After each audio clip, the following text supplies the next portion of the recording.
Ladies and gentlemen, welcome back to Horror Analysis. With me, Drew. Wait a second. Nice. Whew, this is take 2. I had my hot water before, and I said, "Are you nuts? It's billion degrees out here. Or in here." So, it's like, okay, well, I'm turning my fan on outside the door, and it's going to blow in, hopefully causing some breeze. I put water on my hair, hoping to cool me down. It's just hot, and I poured out my hot water, because that was really stupid. Instead, I have my tea. Iced tea.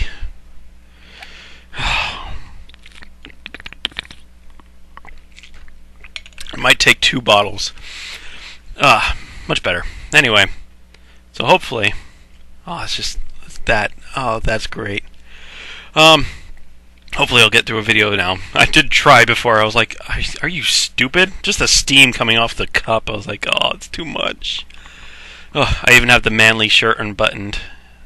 Not all the way unbuttoned. I'm not unprofessional. Oh, I almost fell over though. That was unprofessional. But I have one button undone. I can't. It's too hot. We're finishing up History of Horror, or we're coming close to finishing up History of Horror. We finished our backwards journey.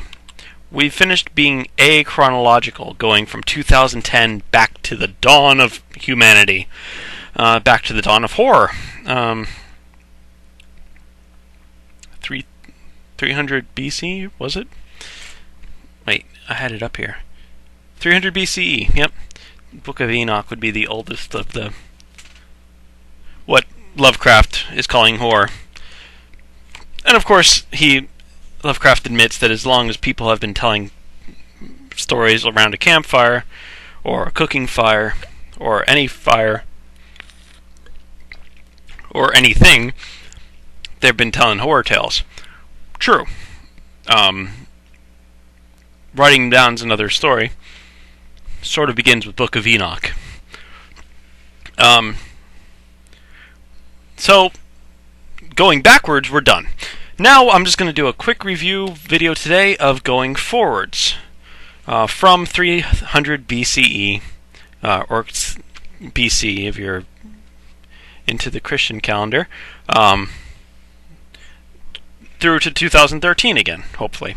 I do have help on this.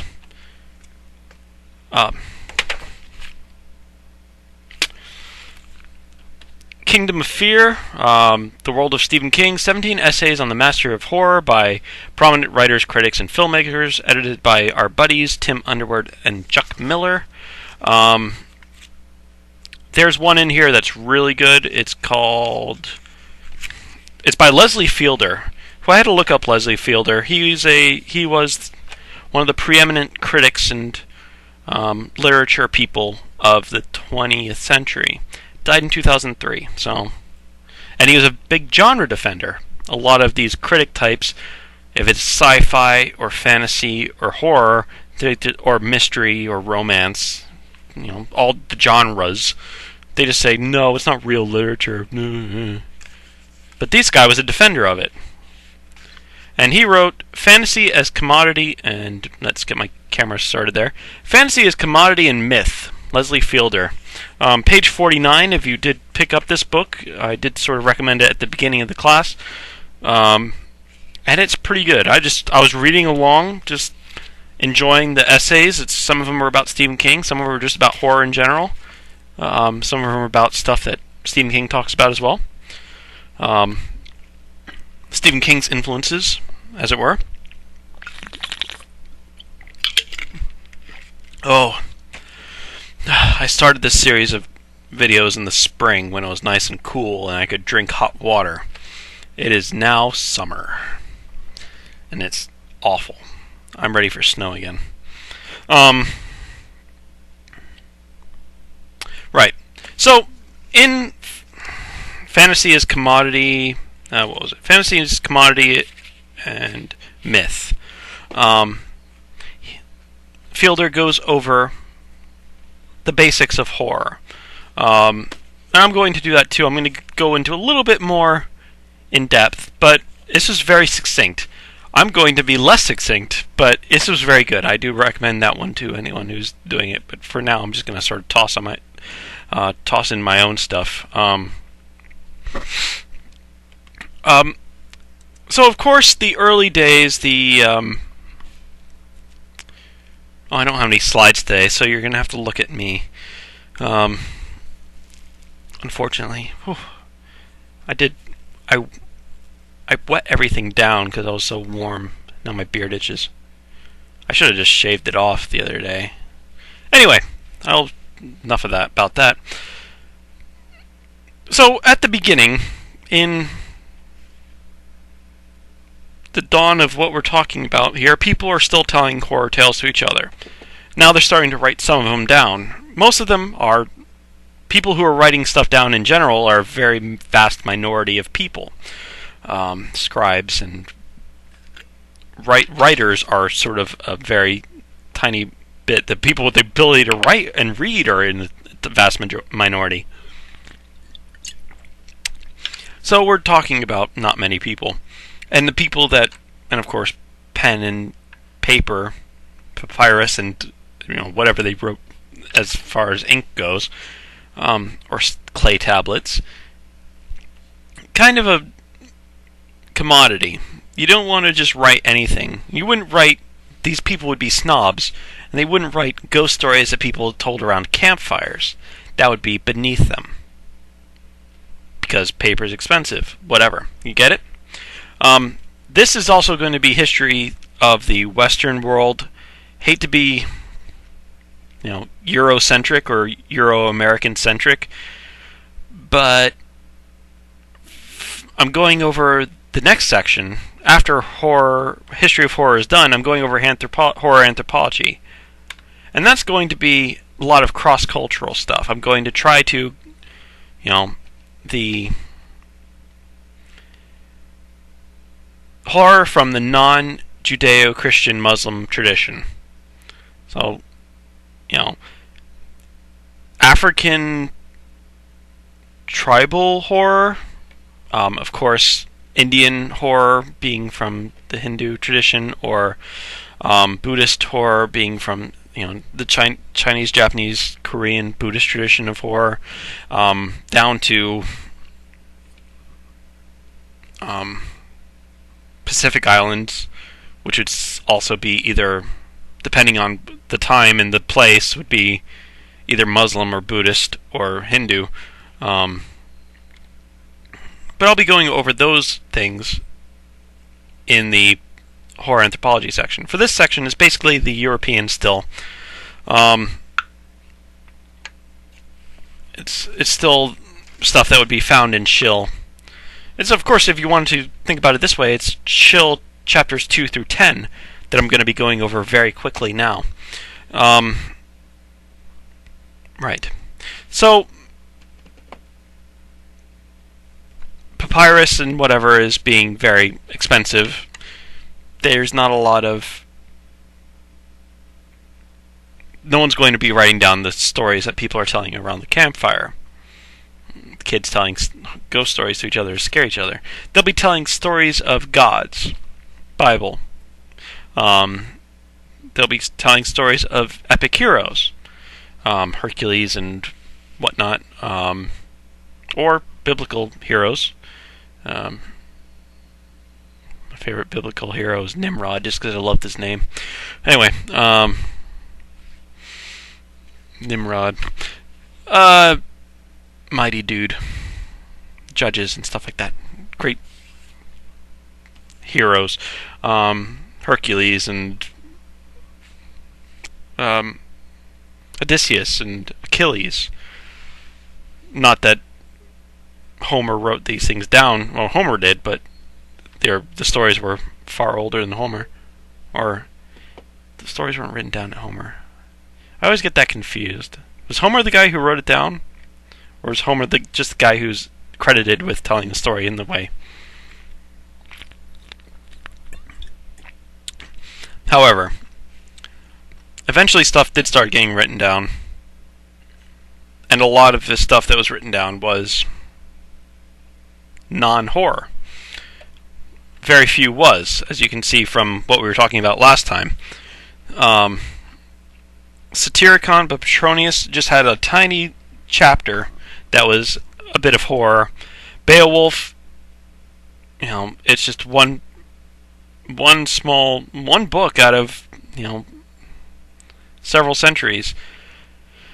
Pliny the Younger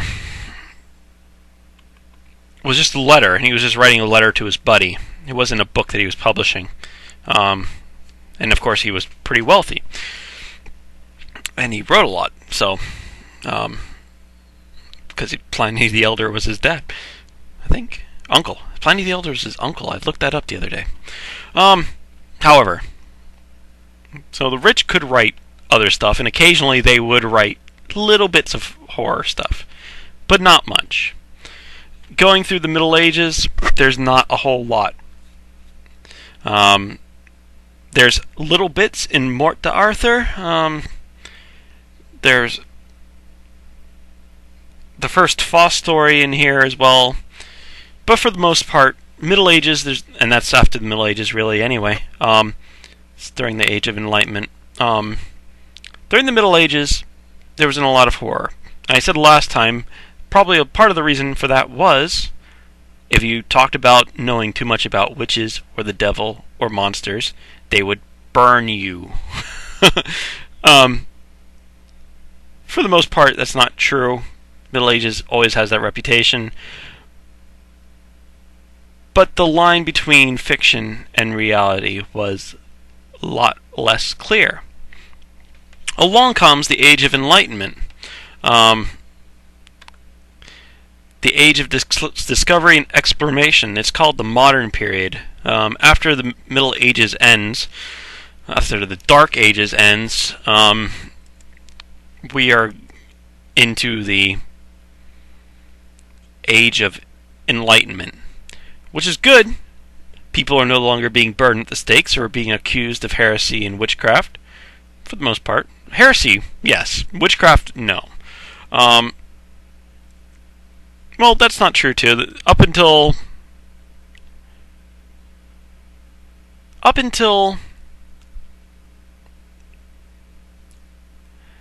the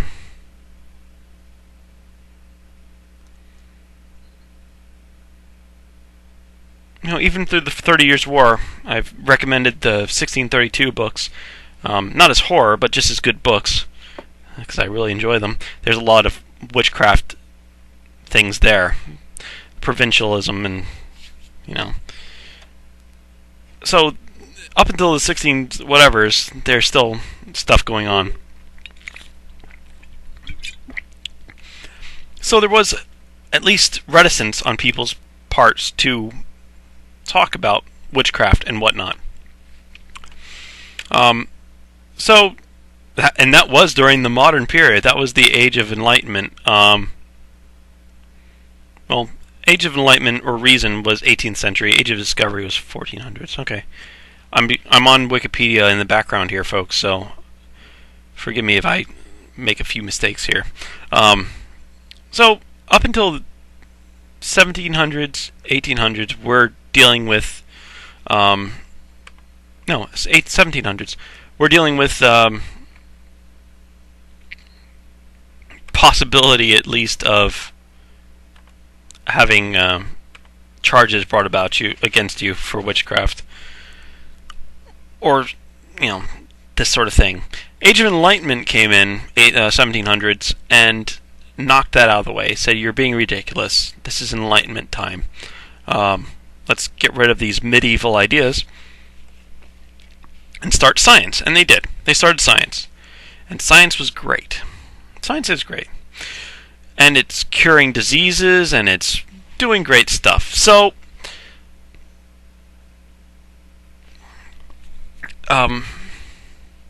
problem is, this isn't helping horror out at all, because now no one's really wanting to write down any ghost stories, because it's nonsense. They're still telling stories around the campfire, but they're laughing about people who do that because they're not scientific. And then the Age of Enlightenment fails. It doesn't solve all the problems. You don't get math enough to solve all the problems. You can't break everything down into nice, perfect pieces.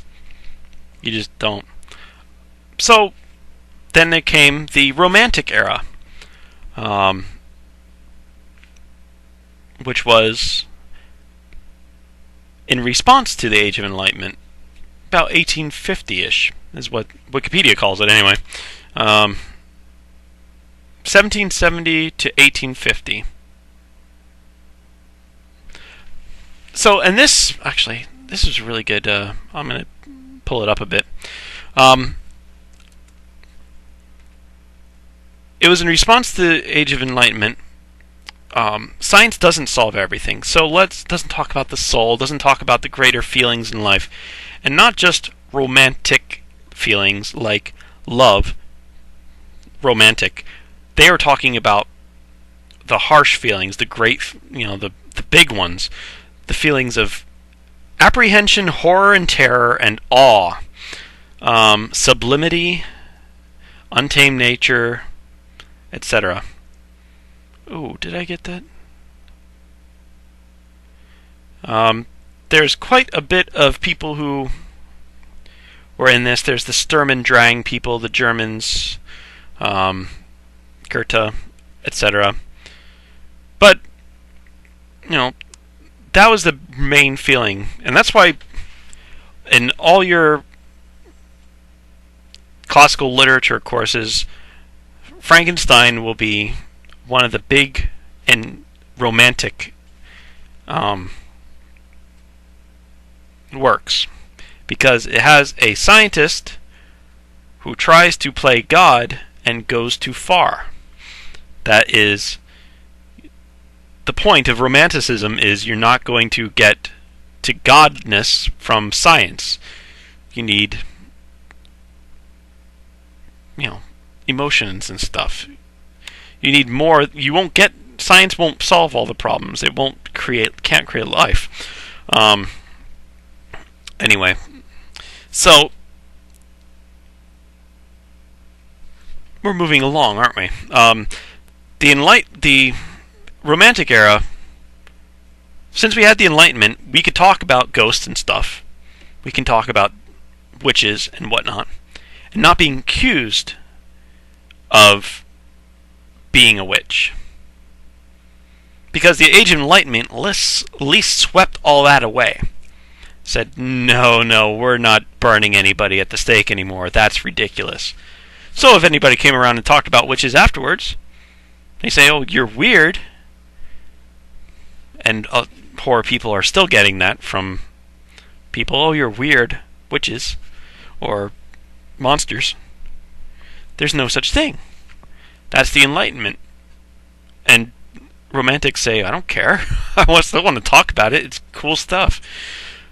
And that's horror fans as well. So there was a lot going on that there was in there. And that's coming into the 1800s. And Frankenstein was 1818, and that's the epitome of Romantic era. And then we get into the Gothics. He calls it the Gothic as well. He calls it the Gothic almost primarily. But the early Gothics, that's where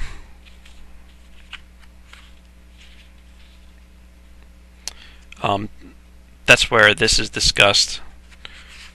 Frankenstein is discussed. And then further on, where was it? Frankenstein was 1818, wasn't it? I'm almost positive. Ooh, maybe yeah. Aftermath of the Gothic. So pre-Gothic would be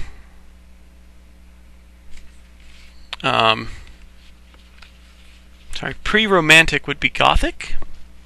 I thought I had that backwards. But let's go with it. Well, I'm fuzzy on this, where one begins and one ends. And actually, I saw a little thing in here on the Wikipedia page. What was it? It was called periodicism.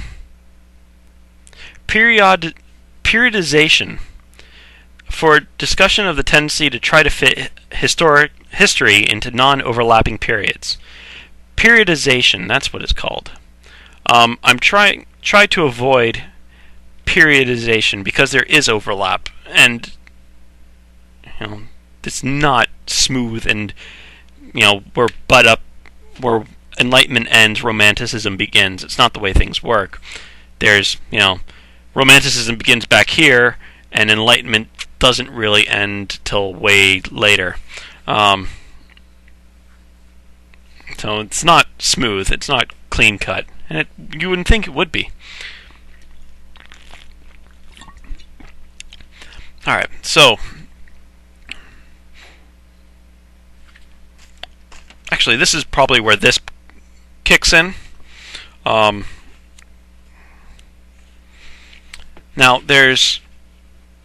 during the Enlightenment era, there was a very hyper-realist movement of literature.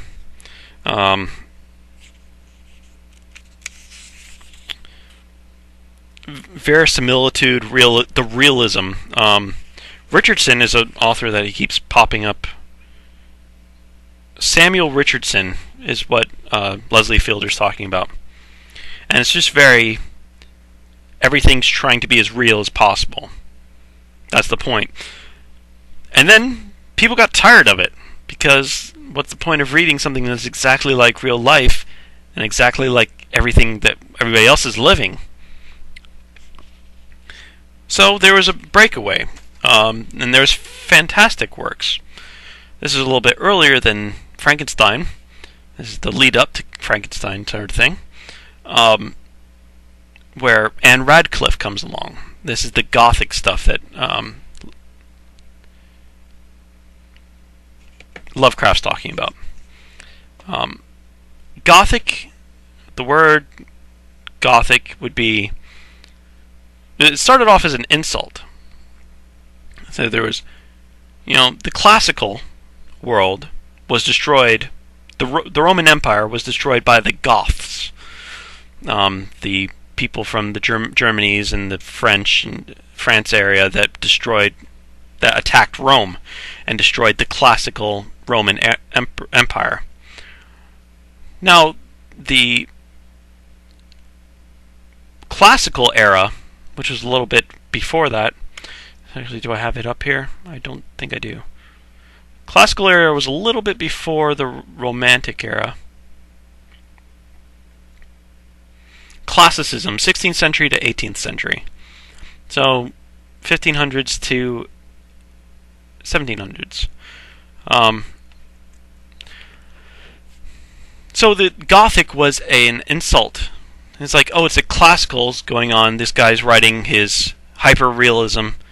And then someone comes along and writes a, spooky, non-realistic thing. And they call it goth. As in bad. Or they call Gothic architecture bad in the same way. It's non-classical. And, but the Gothics caught on for a while, and then they got ridiculous, and then they got made fun of. But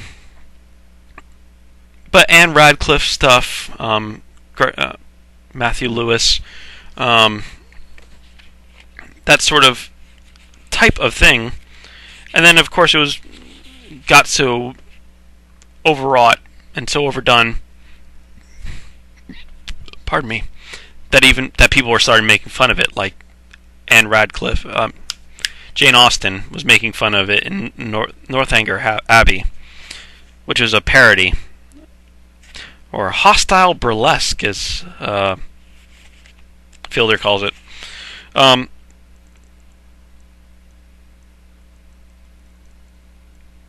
then going in, but there's still stuff that's coming up. Even after the Gothic era was done and the Romantic era was finished, because Frankenstein didn't do that. Well, it did all right, but it wasn't. It's still not well read, and I still don't like it. I keep admitting to that. So, but there wasn't a lot after it sort of died there for a bit. And then just sort of popped up every once in a while, up till the Victorian age. And at the Victorian age, Robert Louis Stevenson had his Dr. Jekyll and Mr. Hyde. Bram Stoker had his Dracula. It was still,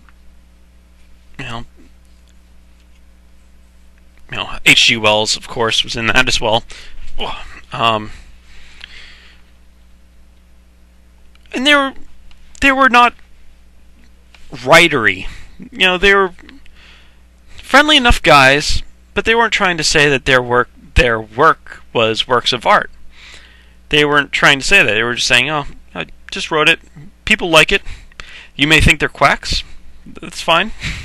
And basically, what their attitude was towards the writers of the time and the books that they wrote. Was it unpretentious?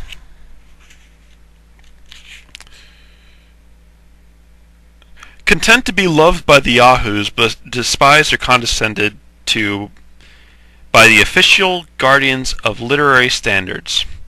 That's H. Rider Haggard and Bram Stoker from the Victorian era. H. Rider Haggard, of course, is the she,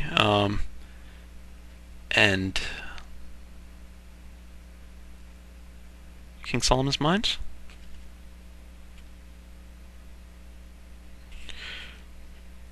And then, creeping myself out here, that fan's going.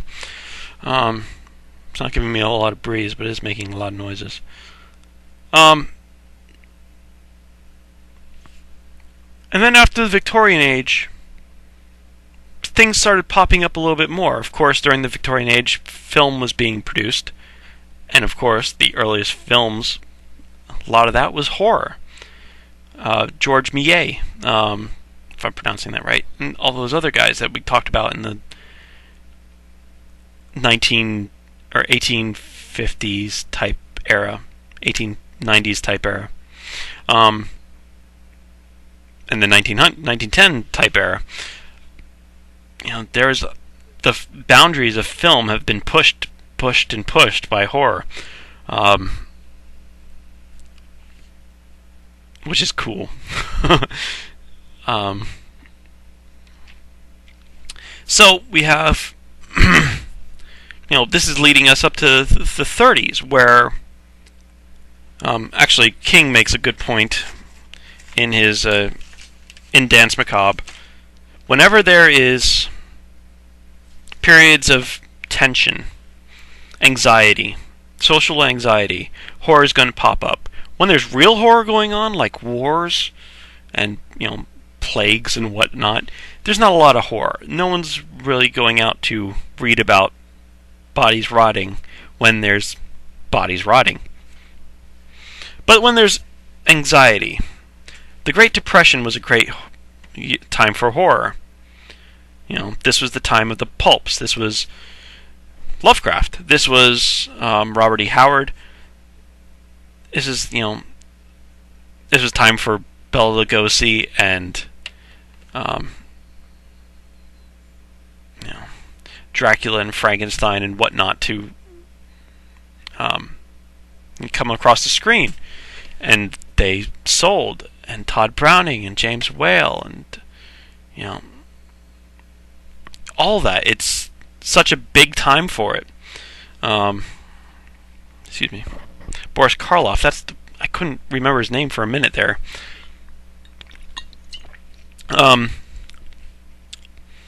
So, during the time, there wasn't real horror.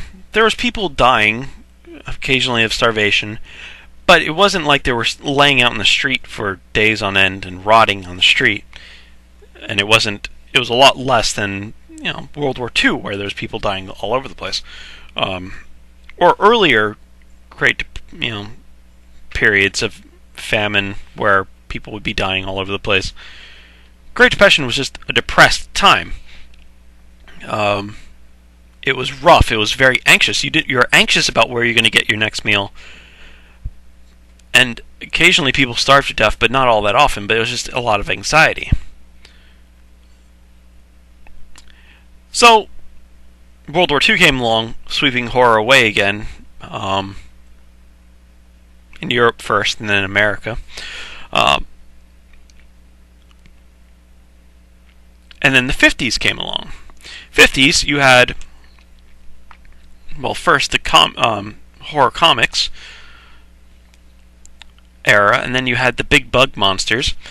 And those were popular with kids because kids were anxious about stuff. They were worried about bombs because they got bomb drilled in the 50s every day at school, once a week at school. Once a month at school? I'm not sure. I'll have to ask my mom. She was actually in school during that time. How often did you have bomb drills, Mom?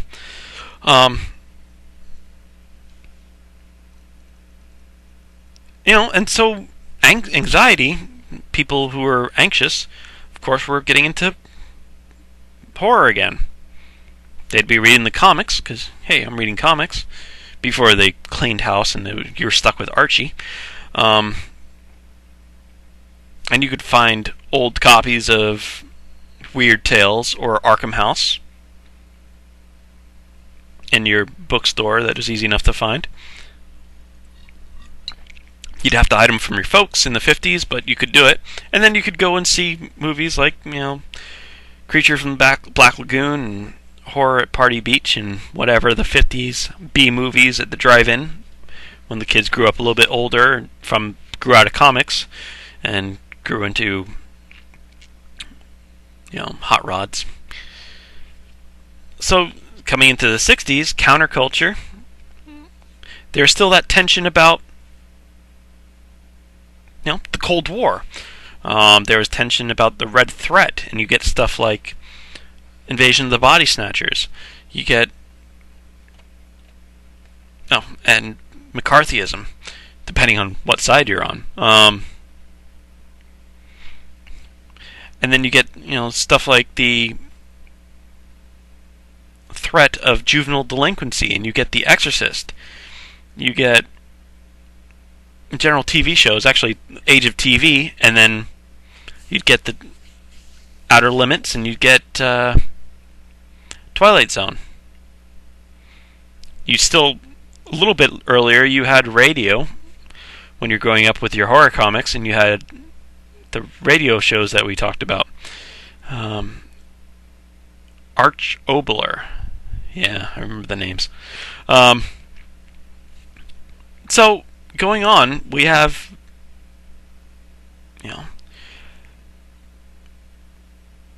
in the 60s, you had other stuff. You had feminism, and you had Stepford Wives. You had urban paranoia as opposed to rural paranoia, like the Body Snatchers. You have urban paranoia, and you had Rosemary's Baby. If you had any definable or indefinable feeling of unease or anxiety, something would pop up horror-wise to hit it for you, which is cool. That's what horror's there for. So, and then of course you get into Stephen King himself. Oh, let me back up. I forgot some stuff. So, as far as major themes of horror go, I did have that documentary on H.P. Lovecraft that I recommended, and Neil Gaiman, and it says that before Lovecraft, there was a sense of living in a overall good world, an overall just world. And Lovecraft turned it. Well, I should go back to Poe, too. Goodness gracious, should I go back to Poe? Yeah, of course, the biggest influence on that was Poe. Poe, of course, being also influential on so many other people. God. it's kind of hard. This is the periodization thing. You don't get. It's not even.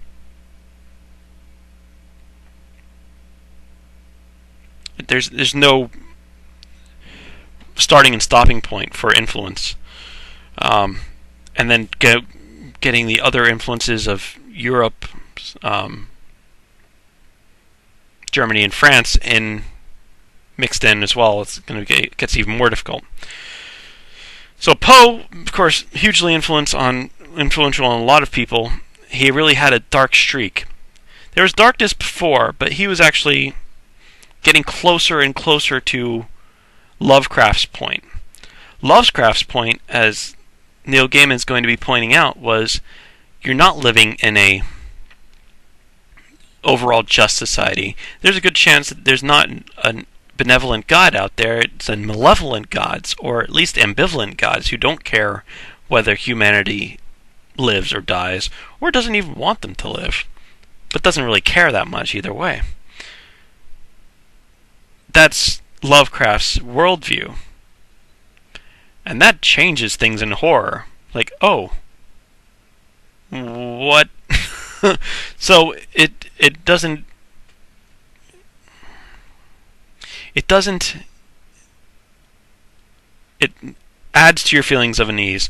And if you're reading Lovecraft, you're feeling massive amounts of unease.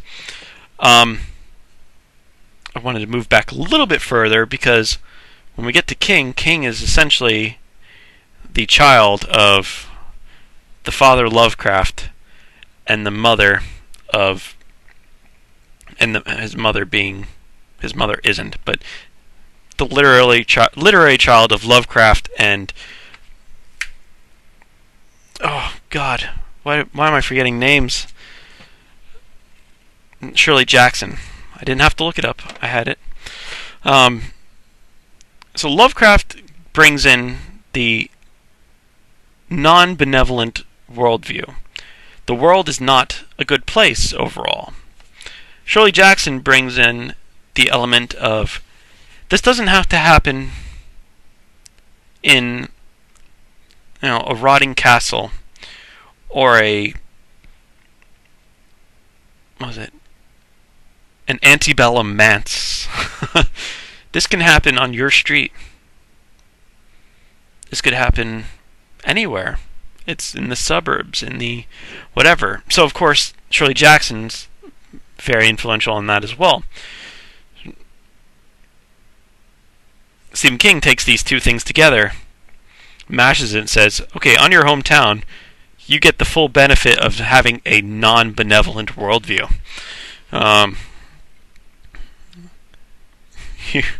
How could any god allow this to happen? And then it happens like next to you.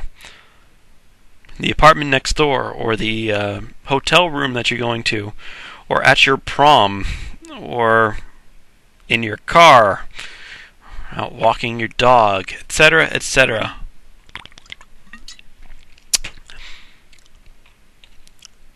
Nowhere's safe, especially when Stephen King gets a hold of you. No one is safe. And it can happen right in your own house. It can happen right in your own backyard, right down your street. And it's going to be bad. And it's going to be so bad, it's going to make you know that there isn't a benevolent being looking out for humanity. Wow. And that's why Stephen King's popular. Well, besides the fact that he's a fantastic writer, but that's the point. The point of that is, when you get to Stephen King, you get that mixture of the Lovecraft worldview that Neil Gaiman points out in the... Oh, what's the name of the documentary now? I can't remember. I've recommended it enough times. I'm going to have to... Lovecraft... Oh, God, Lovecraft... documentary? Fear of the Unknown. That's what it's called. That Neil Gaiman was talking about, and then you get the Shirley Jackson point. I don't know if it was Wikipedia or Stephen King. I don't know where I got it from, but it's the point that doesn't have to happen in some crumbling castle, some distant seaside area, Ryla, where that's risen out of the sea, some cyclopean caves in Antarctica, and at the Mountains of Madness. It can happen anywhere. She didn't go as far as to say it could happen in a Lovecraftian way anywhere. That's Stephen King's milieu. But it's cool. Now, I will jump back and talk about quickly the other people who are influential on Lovecraft, because they definitely deserve mention. The 4 modern masters: Blackwood. Let's see what we have. Blackwood. Let's go in order. Arthur Machen.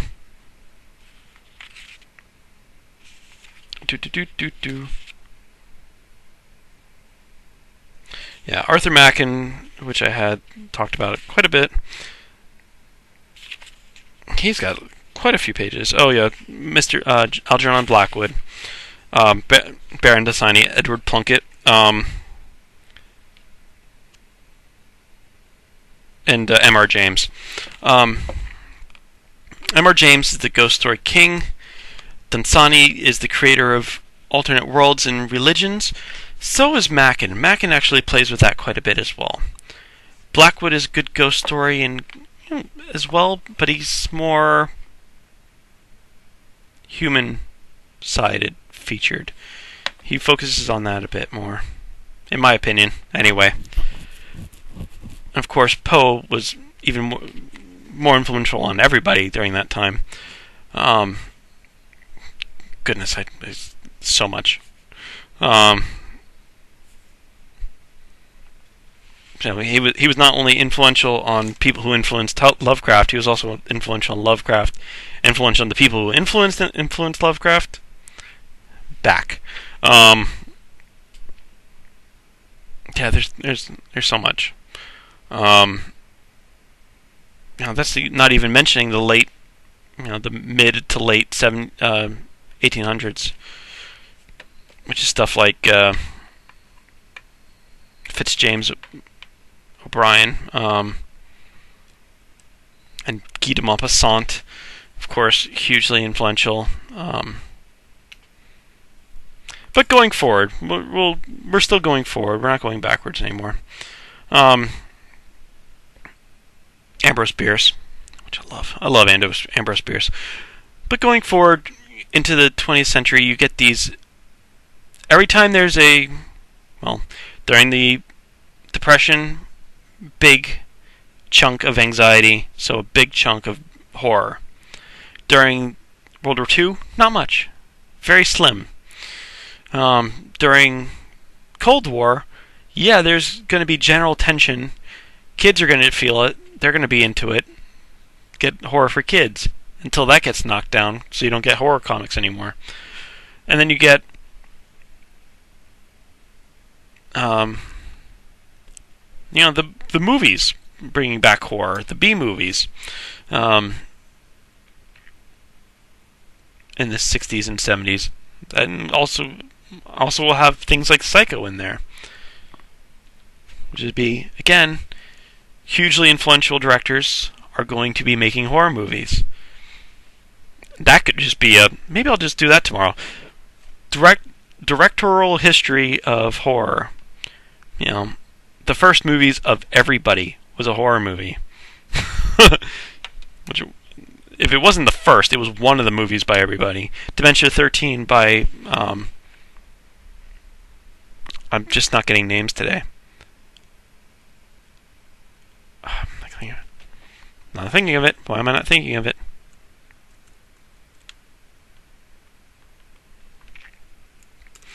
Dementia 13.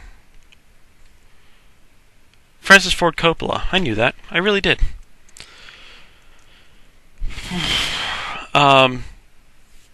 all these influential people doing horror movies.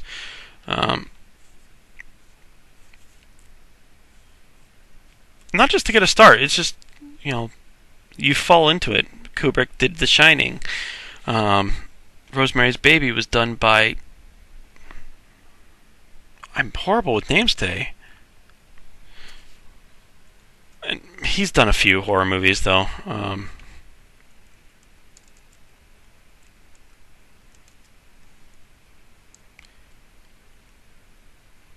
Roman Polanski. Just got the stuff on there. I don't want pictures.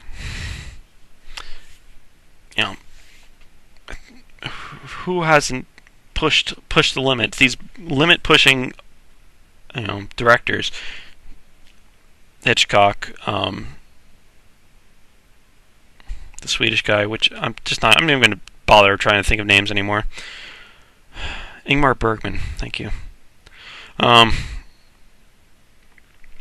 It's, but everybody's been forcing, doing horror. And then in the 60s and 70s and 80s, 60s and 70s, whenever there was, 50s, 60s, 70s, whenever there was a particular feeling, there'd be a horror movie to knock you on your head with it. Red Scare, you get the Invasion, which is also rural paranoia. And then you had urban paranoia, Rosemary's Baby. You had feminism, Stepford Wives. The feelings of juvenile delinquency. You have The Exorcist. And then just general, because the Cold War was going on and we had feelings of anxiety during that time, there's just horror stuff going on. Pardon me again. Then there was another boom in the 80s, which was a recession time. More tensions. Are there going to be cutbacks? Are there going to be layoffs? Big layoff thing in the 80s. My dad was laid off in the 80s. From Lockheed, we had to move. Tension. Of course, I didn't get the benefit of watching horror at that time. I had to deal with it later. 15 years later. But there was a lot of tension, and guess what? There was a crap load of horror movies. Starting in the 70s, which was, I guess, the beginning of the recession. Oil fears, I suppose. The end of the 60s Flower Children era. This started more, Vietnam War, I guess, would be another one.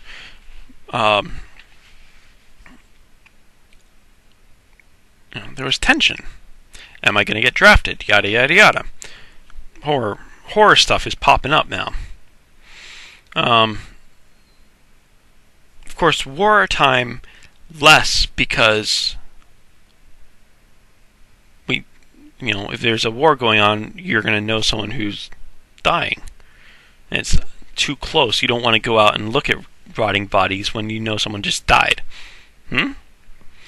But there's a lot of going on from Britain as well, and the continent, Europe. And then in the 80s, of course, there was recession and whatnot as well. Late 70s, 80s. Slasher movies. You have Texas Chainsaw Massacre, Halloween, Friday the 13th, etc. Into the 80s, you had Freddy and Chucky. Further on, lots of other horror movies. 90s, the Cold War ended in the 90s, or late 80s, early 90s. I guess 89. Right about there. I don't have the dates in my head actually anymore.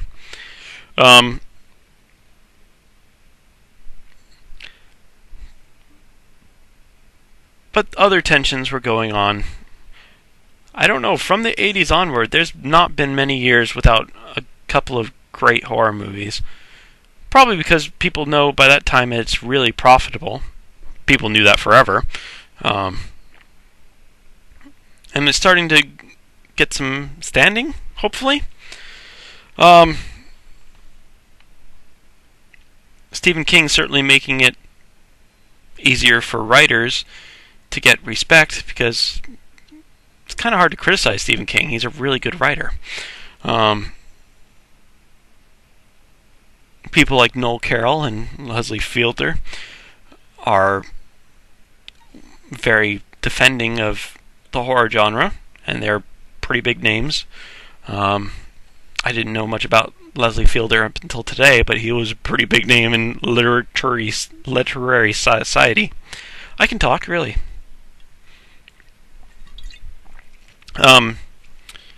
So yeah, it was, and then coming up into 2000s, well, 90s, you had Scream, you had Return of the Slasher, a lot of remakes, as I've mentioned before. Getting into torture porn again with Audition, then continuing with torture porn into the 2000s with the Saw movies, Hostel, etc., etc., etc. Halloween remakes, Rob Zombie movies in general, torture porn-ish. My fan's making a really weird noise and it's creeping me out. Let's make a ooh. I don't want to hear that. It's freaking scary. Anyway, so if I die now, no, just kidding. And then to 2013, 2010s, I think is still going to be a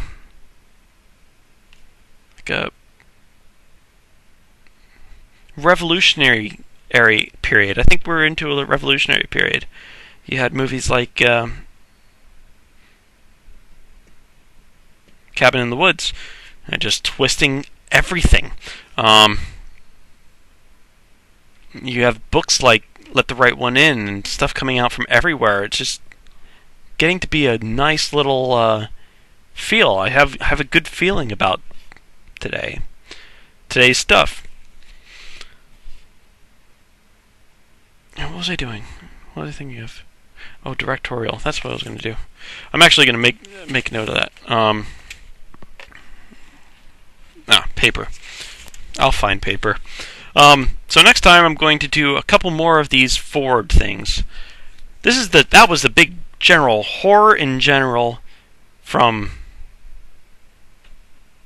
beginning to present, with a little bit of fuzziness there because I forgot about Poe for a minute, I forgot about the Modern Masters for a minute, and I had to backtrack a bit. And Fitz James O'Brien in the 1870s area. But, that was the general forward motion of horror. We went into detail with the backward motion of horror. So next time I'm going to do the forward motion of horror, talking about certain things. The Overreachers, the Faust and Frankenstein and Mad Scientist things. Going forward from the first to the last, most recent. I'll do vampires from first to last, most recent. I'll do what was it?